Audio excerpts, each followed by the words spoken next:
Everybody, we are back. Sorry about that. We had some technical issues, but we still are going strong. We've got some more questions. Myrma left us one during the break that said, which game that is now sunset got closest to getting it right? And why do you think it didn't continue? So anybody got some particular game on their mind that they'd like to throw into that? And ain't nothing's got it right yet. There is no right. I think it could have, I'm not sure really maybe what Merman was thinking when he asked the question, if he had a specific game in mind, but I know there's been a lot of talk specifically on this show. We've all talked about good things about Star Wars Galaxies and things we liked about that we're moving in the right direction, but specifically as it pertains to tonight's topic of leveling, I didn't personally get to experience Star Wars Galaxies, so I can't honestly answer what the leveling experience like that was and whether it was moving towards kind of what we would all like to see. It felt grindy and unsatisfying when I played it. That was not the thing I liked the most about Star Wars Galaxies. I think I didn't play Star Wars Galaxies or Vanguard. I didn't even know they weren't on my radar at all until they went sunset. So I think that what needs to happen moving forward is more important than what's happened in the past. And I think that this specialization that we're seeing is important. We've been playing MMO RPGs, which are like open world multiplayer co-op games, where there's really not much difference to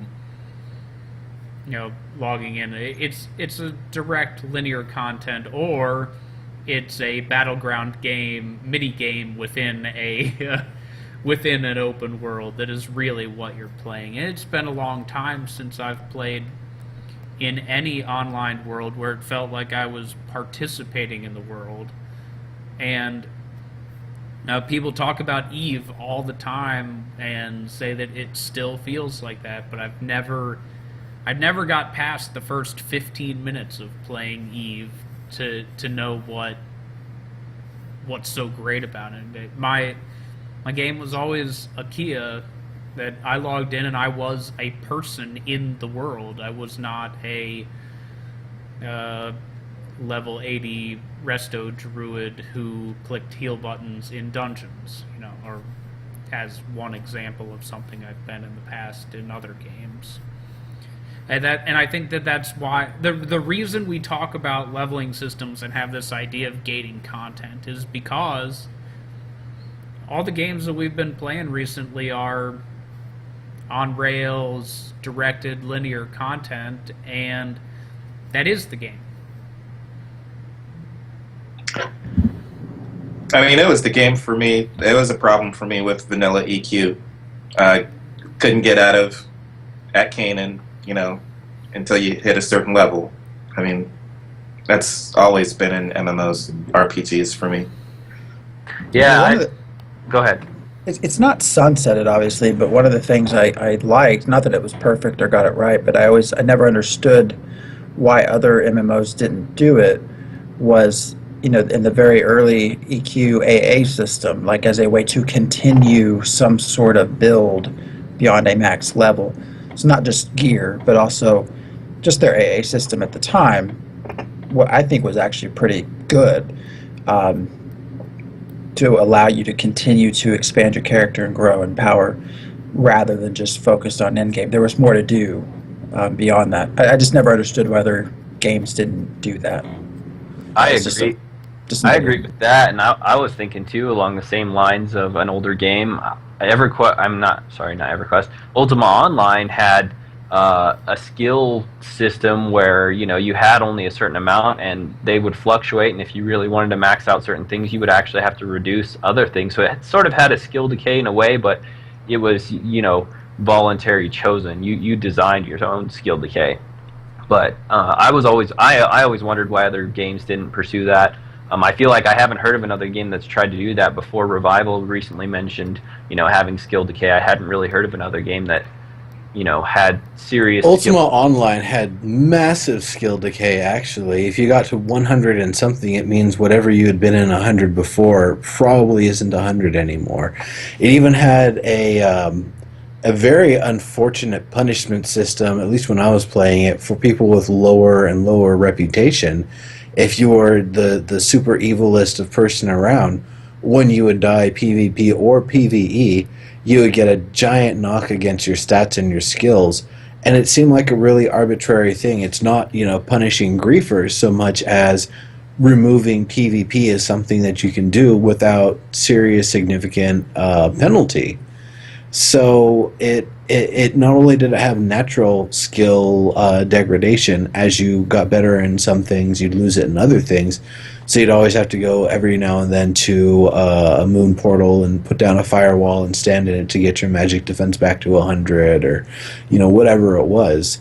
And it also kind of made things a little interesting if you were a crafter, because if you spent your crafting and your smelting, mining skill and stuff, staying at 100 with that, well, sure, you could, keep people's equipment topped off in the field and everything, but the downside is you wouldn't have nearly as many other abilities available to you.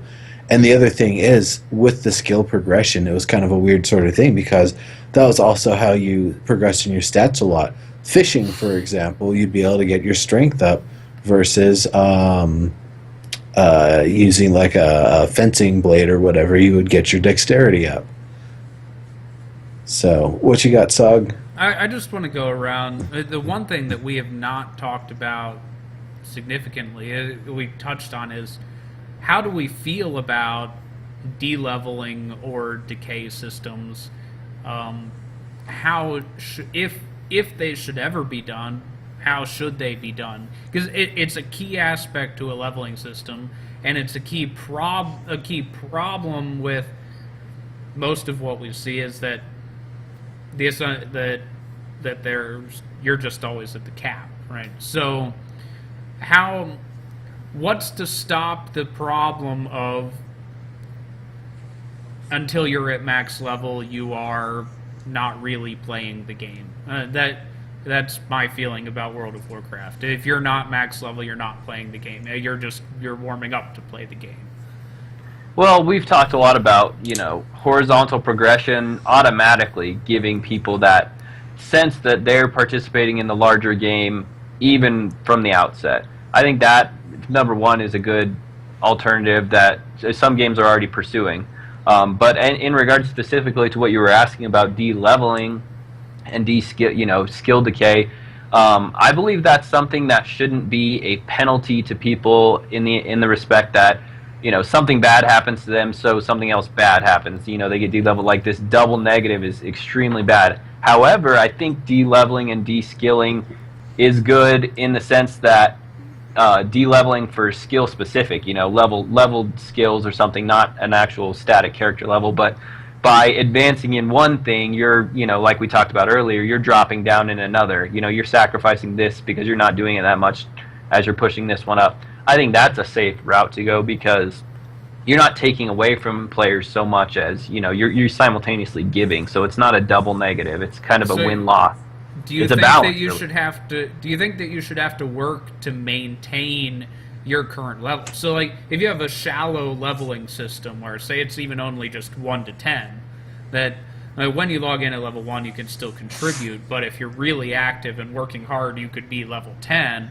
But if you're a casual, occasional player, you may never get past that 7 mark. Is that too punishing for people that aren't able to play all the time? I definitely think you shouldn't penalize. Everybody else probably needs to chime in on this too, but because I have a very specific point, I definitely think you shouldn't penalize a player for how much they play a game. I think rewarding players because they spent more time in it is not necessarily the best way to go. I mean, there's definitely arguments that monetize, based on people playing, shortcutting things. That's fine, but you don't want to penalize players because they don't get to play as much as the next guy. I agree. Any skill to level, any decay should occur within the context of actually playing the game. I actually like a little bit of a different sort of thing that maybe not necessarily a skill or level decay, but that part of your essence is essentially lost to whatever you were defeated by.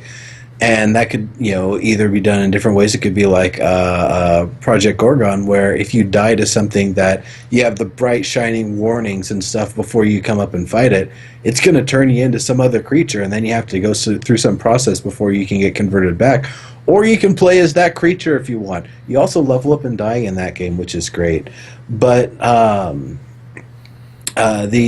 other thing with it is I like the idea that maybe you only get to restore yourself to 95% health and mana after you've died to that boss, and over a period of time where there's things you can do to restore it, or if you go back with a big old posse and you take that thing back down, the thing that killed you, that you're able to take back what it took from you.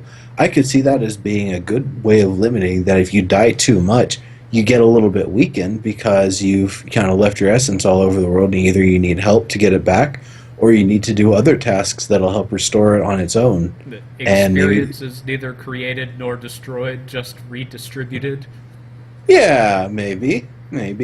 Not just experience, but also, like I said, it could be a reduction to your attributes that you would need to be able to restore.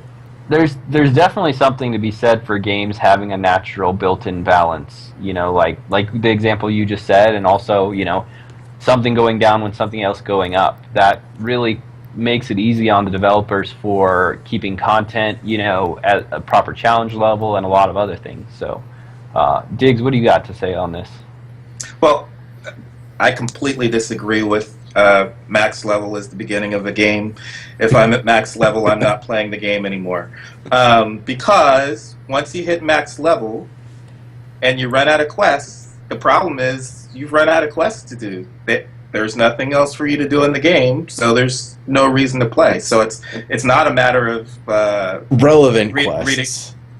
No, you go through it. I'm looking for characters to give me quests, and there are no NPCs that will talk to me to give me quests. I don't know. I agree with Neuro on that, because I've gotten all the way up to level 100 in World of Warcraft, and I still have half the quests undone. I can go back and do. They just won't give me anything worthwhile. Well, right. So, yeah, that's those go hand in hand. I see where you're coming. Yeah. Yeah. So it's not that the game starts when you reach max level. For me, it ends. I just feel like I think that's one game. One game is the solo leveling game, and then there's the other game that is the rating or end that I absolutely don't play that you don't play.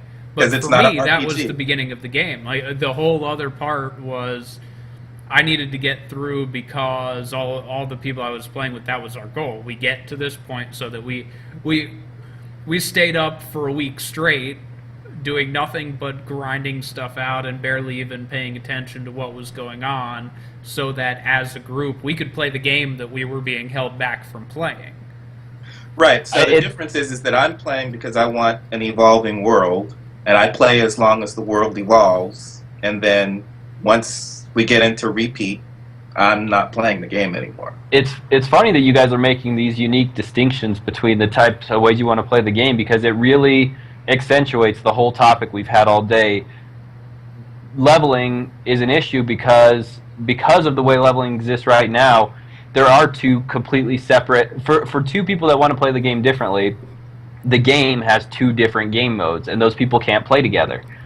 And the solution to a leveling system that, we've presented a lot of options here, but would be so that the player A, Diggs and Sog, can still play the game together the way they like to play the game, and leveling is not the issue in it. Like Diggs is playing in the leveling experience, that's the game to him, all through the quest. To Sog, it's at the end of that. But the real happy medium should be that everybody's actually participating in the whole larger persistent world, with no leveling system keeping them from being a part of, participating in a meaningful experience together, which right now it is. So I don't know, that's kind of why I was, titling this whole episode, gated gaming, because really we are gated off from each other in so many ways. There's so many barriers The leveling experience keeps level 1 players, friends, from playing with their level 50 players. It keeps players that like to play the game a certain way from playing with other players that play differently, that should be, in the same game, in the same world, having a meaningful participation on some level with each other through the economy or something else. So that's kind of what I wanted us to hash out today. We didn't really have a design goal or anything. This was we didn't have a guest today. It was kind of more of just a day for us to all talk a little bit and dive way deeper into a specific mechanic, which I'd like to do more shows like this. So definitely getting your guys' feedback, the audience, would be great for telling us if you like this particular type of show. It's a little bit different than we've done. We're still talking the same way we always do, but definitely let us know what you guys thought. I think we ran past our time here, which our intermission we tried to extend out for you guys, but we do have some people that have to go, so we want to thank you guys for coming. I do want to pass around, though. Does anybody have anything in particular that they want to mention, bring up, any announcements or anything like that you want to share? Well, I'm going to be doing something kind of fun going forward here every single Monday from 8 to 10 p.m. going forward. Who's Gaming Now is going to be doing MMO Mondays, and I'm actually going to be the one spearheading that. We also have MMO Fridays going on, and Drawl from the Drastic Measure is actually running that. I think he's actually live right now, too. And that's over on the Who's Gaming Now channel. Awesome. We got to mention Dastal we have a dev from Dastal next week? Next week we do have Dastal in. We're going to be talking about cross-genre game hybrids, with Dastal kind of being a PvP sandbox MMO MOBA type thing. So it is kind of a merging of different genres. So we're going to discuss that, not just Dastal, but the whole concept of it, but Dastal largely. So is Revival Cast on Sunday 2 hours? I think so. So long as all the cast members give it a thumbs up, which is good for me. I believe Diggs, if it's good for you, and then the couple others, we should be able to do a 2 hour, because we have a lot to talk about, which is another announcement I could give on 10 Ton. I put out a ton of stuff. I went and toured Ilphonic Studios at Revival, so there was a lot of video interviews, a lot of additional insight. You guys can check that out. But yeah, and that'll be Sunday as usual. We'll have Revival Cast, and we'll be hashing out a lot of what I saw there and the other stuff that I, presented this week. So those will all be topics along with the dev blogs we haven't done. So all that stuff, and yeah, there's nothing else for me other than that. I did want to share that, but we want to thank you guys again for coming, and we'll see you again next Friday with Dastal and another batch of co-hosts and great debates and arguments. So thanks you guys for coming. Thanks for the questions. We'll see you next week. Later.